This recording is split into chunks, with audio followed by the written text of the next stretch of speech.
Tema 21 de la parte general. Los principios de la organización administrativa, la competencia y sus técnicas de traslación, la jerarquía, la coordinación y el control, conflicto de atribuciones.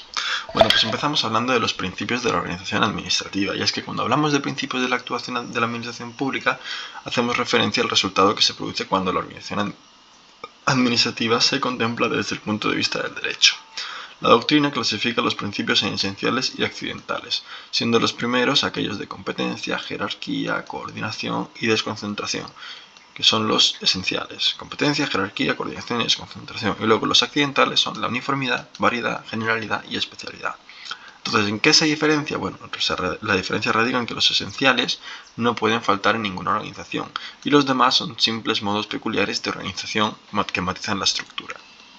Entonces, ligado a los principios de organización, el artículo 3 de la Ley de Régimen Jurídico del Sector Público 40/2015 enumera los principios de funcionamiento, que son servicio efectivo a los ciudadanos, simplicidad, claridad y proximidad a los ciudadanos, participación objetiva y transparencia de la actuación administrativa, agilidad de los procedimientos administrativos, buena fe, lealtad institucional, responsabilidad por la gestión pública, planificación y dirección por objetivo, eficacia en el cumplimiento de los objetivos, economía, suficiencia, adecuación a los medios, eficiencia en la asignación y utilización de los recursos públicos, cooperación, colaboración y coordinación entre administraciones públicas. Entonces, los principios de organización y funcionamiento se encuentran en el artículo 103 de la Constitución Española, que establece que la administración sirve con objetividad los intereses generales y actúa de acuerdo con los principios de eficacia, jerarquía, descentralización, desconcentración y coordinación, con sometimiento pleno a la ley y al derecho. Luego, en el segundo punto de este tema, vemos la competencia y sus técnicas de traslación. Y es que, como concepto, vamos a hablar de que el principio técnico de división de trabajo será el que fomente la determinación de competencias sobre los diferentes órganos. Se pasa de un Estado absoluto y soberano que reunía todas las competencias a una situación de reparto. Entrena Cuesta define las competencias como el conjunto de las funciones cuya titularidad se atribuye por el ordenamiento jurídico a un ente o a un órgano administrativo con preferencia a las demás. El carácter básico de la competencia es el de su irrenunciabilidad o inderogabilidad. Y es que, como sabemos, las competencias no pueden ser renunciables. La administración tiene la obligación de ejercer sus competencias y son inderogables en el sentido de que la competencia no se puede derogar así como así, atentaría contra el principio de autonomía. Las clases, según sean los criterios, suele diferenciarse la competencia y su técnica de traslación. La competencia puede ser jerárquica o vertical, por la que se precisa la preferencia de un órgano para el ejercicio de una función respecto a superiores o inferiores, o puede ser objetiva o horizontal, por la que se precisa la competencia de un órgano en relación con otros situados en el mismo nivel jerárquico, o territorial, que es en cuanto a las diferentes circunscripciones territoriales sobre las que un órgano tenga preferencia. Luego, las técnicas de traslación implican que la competencia puede trasladarse por medio de la descentralización y desconcentración. Entonces, la descentralización tiene lugar entre entes públicos y la desconcentración entre otras figuras afines como otros órganos. Entonces, la descentralización alude al traspaso de funciones desde un ente público a otro ente público, siempre que lleve aparejada la transferencia de poderes decisorios ejercidos en nombre propio por la entidad en cuyo favor se hace la descentralización. Luego, clases. Bueno, por razón del ente a favor del que se descentraliza, cabe hablar de descentralización en entes territoriales o institucionales. Y por razón del ente descentralizador, hablar de originaria, que es de la AGE, o derivada, como desde la comunidad autónoma. Y luego tenemos la desconcentración, que se diferencia de la descentralización, pues tiene lugar entre órganos de un mismo ente público. El artículo 8 de la Ley de Régimen Jurídico del Sector Público dispone que la titularidad y el ejercicio de las competencias atribuidas a los órganos administrativos podrán ser desconcentradas en otros jerárquicamente dependientes de aquellos en los términos y con los requisitos que prevean las normas de atribución de competencias. Este mismo artículo amplía de forma que si alguna disposición atribuye la competencia a una administración sin especificar el órgano que debe ejercerla, se entenderá que la facultad de instruir y resolver los expedientes corresponde a los órganos inferiores competentes por razón de la materia y del territorio. Si existiera más de un órgano inferior competente por razón de la materia y territorio, la facultad para instruir corresponderá al órgano superior jerárquico común de los mismos.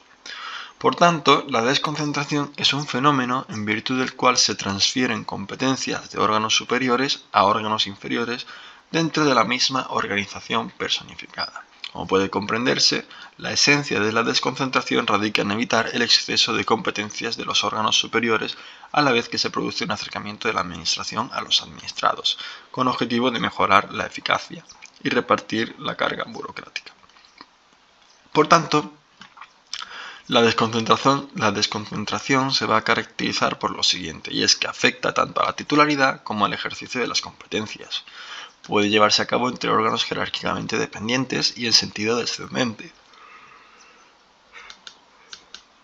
Ha de estar prevista en las normas de atribución, y los términos y requisitos para su realización serán los que determinen las normas de atribución.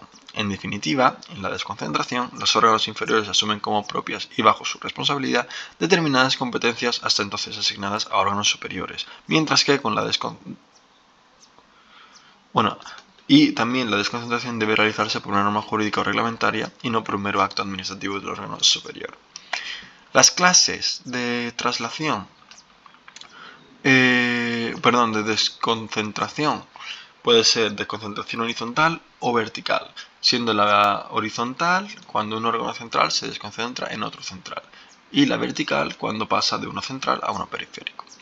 La diferencia principal entre estas figuras es que la descentralización transfiere competencias a otra entidad pública con personalidad jurídica propia, creando nuevas personas jurídicas, mientras que la desconcentración mueve funciones entre órganos de la misma entidad sin tener que crear nuevas personalidades jurídicas, manteniendo una jerarquía estricta. Luego, las figuras afines.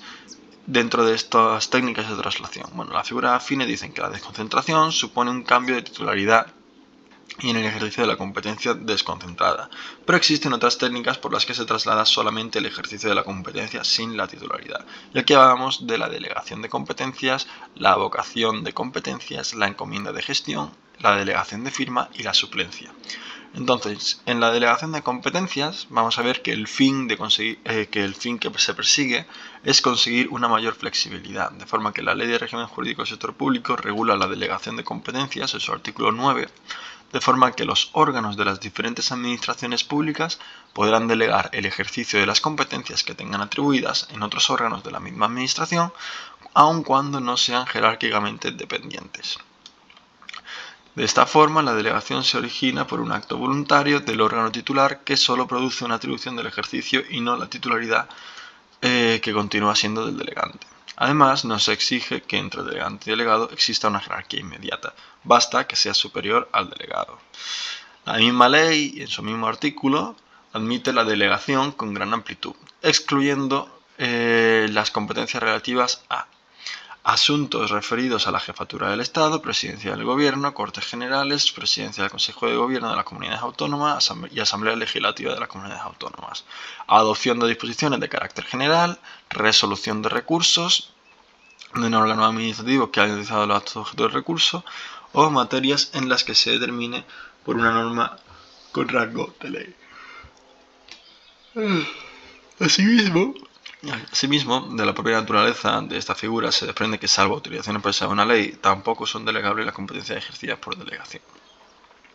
En el orden formal, el procedimiento a seguir es sencillo, basta con una resolución delegante en favor del delegado y su publicación en el BOE, BOCA o BOP. En el mismo artículo dice que las resoluciones administrativas que se adopten por delegación indicarán tal circunstancia y se considerarán dictadas por el órgano delegante. Finalmente, se reseña que la delegación se otorga en principio con carácter indefinido, si bien puede ser revocada en cualquier momento por el órgano delegante. Ahora, la vocación de competencias, bueno, de un lado opuesto a la delegación, al fin y al cabo tiene su sentido contrario. Encontramos la vocación, que es la asunción unilateral por parte de un órgano de una competencia que corresponde normalmente a un órgano inferior o que está actuando por delegación del superior. Dice el artículo 10 de la Ley de Régimen Jurídico del Sector Público que los órganos superiores podrán abocar para sí el conocimiento de un asunto cuya resolución corresponda a sus órganos administrativos dependientes cuando las circunstancias lo hagan conveniente. En supuestos de delegación en órganos no jerárquicamente dependientes, el conocimiento de un asunto podrá ser abocado por el órgano delegante. En todo caso, la vocación se realiza por acuerdo motivado y notificado a los interesados antes de dictar resolución. Y contra el acuerdo de vocación no cabe recurso. Ahora bien, podrá impugnarse en el recurso contra la resolución del procedimiento. Es decir, no puedes recurrir la vocación, pero puedes quejarte de la vocación impugnando el recurso que haya emitido el órgano que ha abocado la competencia. Luego, encomienda de gestión. Consiste en que un órgano se encarga a otro de la misma o diferente administración realizar actividades de carácter material, técnico o de servicios, por razones de eficacia o por no disponer de los medios idóneos. Por ello, la encomienda no supone una cesión de titularidad de competencia ni traslada su ejercicio, sino que su contenido es puramente material y limitado a actuaciones materiales, técnicas o de servicios concretas. El encomendado, por tanto, se encarga de realizar tareas instrumentales que no tienen peso jurídico. Se regula en el artículo 11 de la Ley de Régimen Jurídico del Sector Público y su formalización sigue las siguientes reglas. Cuando se realice entre órganos de la misma administración pública debe formalizarse según su normativa propia y en su defecto por acuerdo expreso de los órganos intervinientes. Cuando se realice entre órganos de distintas administraciones se formalizará mediante la firma del correspondiente convenio y deberá ser publicado en el boletín correspondiente. Luego, la delegación de firma dice que se diferencia de la delegación de competencias en cuanto no se exceden facultades resolutorias, sino simplemente de firma de las resoluciones que adopten los órganos superiores. Dice el artículo 12 de la Ley de Régimen Jurídico del Sector Público que los titulares de los órganos administrativos podrán, en materia de su competencia, delegar la firma de sus resoluciones y actos en los titulares de los órganos o unidades administrativas que de ellos dependan. Por tanto, la delegación de firma no altera la competencia del delegante y para su validez no será necesaria su publicación. Ahora sí, será necesario que en las resoluciones y actos que se firmen se haga constar la autoridad de la que provenga. La suplencia, como última técnica de traslación, dice que la finalidad de la suplencia no es otra que garantizar el efectivo ejercicio de las competencias por los órganos que la tengan expresamente atribuidas, evitando la paralización de la actividad en caso de vacante, ausencia o enfermedad del órgano.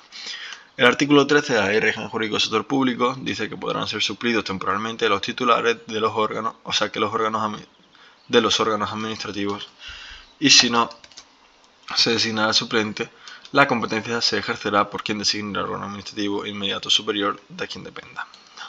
Luego, respecto a la jerarquía, coordinación y control, que es el último punto de este tema, tenemos el concepto de jerarquía, y es que se define como aquella estructuración que se efectúa en los distintos órganos de un mismo ramo de la administración, dotados de competencia propia mediante su ordenación escalonada, en virtud de la cual los superiores dirigen y fiscalizan la conducta de los inferiores y resuelven los conflictos entre los mismos al objeto de conseguir la unidad en la actuación de todos ellos. Por tanto, para que exista jerarquía, es necesario que haya relaciones entre órganos de un mismo ramo de la administración pública.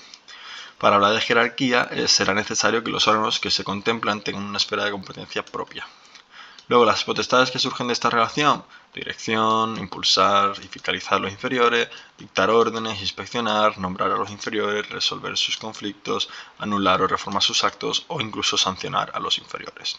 Respecto a la coordinación, bueno, el objeto fundamental de la coordinación es el de sincronizar las actuaciones de los distintos órganos de la administración. Es cierto que la coordinación comprende tanto jerarquía como competencia.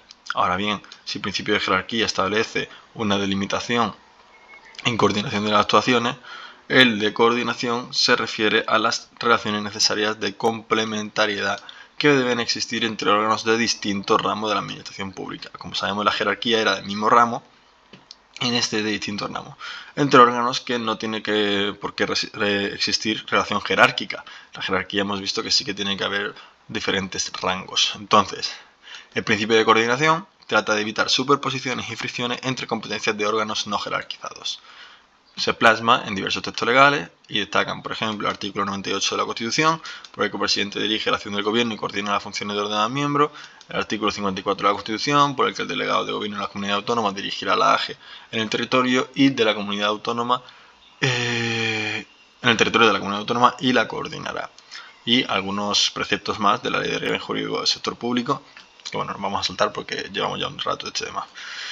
Respecto al control, y ya vamos terminando este tema, tenemos el control por las Cortes Generales, que dice el artículo 66 que las Cortes Generales controlan la acción de gobierno, y este control es mediante el derecho de información de las Cortes, interpelaciones y preguntas, moción de censura, cuestión de confianza, aprobación de los presupuestos generales del Estado, comisiones de investigación, autorización para determinados actos. Luego, control por el Tribunal Constitucional, relativo a la constitucionalidad de las disposiciones emanadas del Poder Ejecutivo con fuerza de ley. Luego, por los tribunales de lo contencioso administrativo, bueno, pues conocerán de las pretensiones que se deduzcan en relación a la actuación de las administraciones públicas sujetas a derecho administrativo.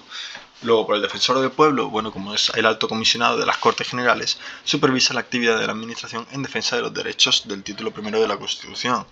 Luego, en el caso del Tribunal de Cuentas, bueno, se fiscaliza las cuentas del sector público. Y el control interno de la actividad económico-financiera, está la intervención, que es la encargada de controlar su actividad económico-financiera de la administración. Y ya finalmente tenemos el conflicto de atribuciones, y es que los conflictos de atribuciones son aquellos que se suscitan entre diversos órganos por la existencia de una multiplicidad de órganos que pueden considerarse competentes o incompetentes simultáneamente. Las discrepancias entre órganos jerarquizados no muestran problema, ya que se seguirá el criterio del superior, pero si son del mismo rango, sí puede suscitarse un conflicto de atribuciones. Y es que el artículo 14 de la Ley de Régimen Jurídico del Sector Público dice que será respecto a asuntos sobre los que no haya finalizado el procedimiento administrativo. Y continúa diciendo que el órgano administrativo que se estime incompetente remitirá las actuaciones al que considere competente. Los interesados podrán acudir al órgano que esté conociendo y presentar una declinatoria de competencia por considerar que no sea el competente. También podrán requerir al órgano incompetente que se inhiba hacia el competente o al competente para que requiera la inhibición del incompetente. Y cuando el conflicto sea entre ministros, resuelve el presidente. Si es entre la administración local, resuelve el pleno. Cuando se trata de órgano colegiado, y el alcalde en el resto de supuestos.